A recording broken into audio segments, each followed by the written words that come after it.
Ano, hindi ba born again na anak ni Jo Marie, kaya imposible siyang mangaliwa? O eto ang additional clue.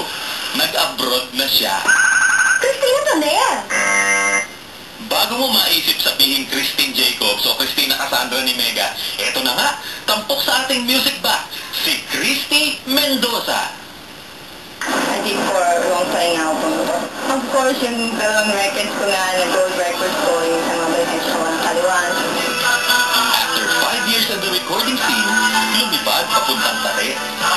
I left Philippines in December of 1985. Actually, wala nang reason, major reason pa na umalis ako. Yung nandito yung sister ko, tsaka yung mother ko nandito na at that time. Sabi ko, let me try going to the States and see what's gonna happen. Sana magkita-kita tayo next year kung makakabalik ako. Kumusta mo sa inyong lahat? I miss you. At eto para balikan ang mga awit na iniwan ni Christy Mendoza, si Ella May Saison at ang concert king na never nagkaliwaan, si Martin Rivera.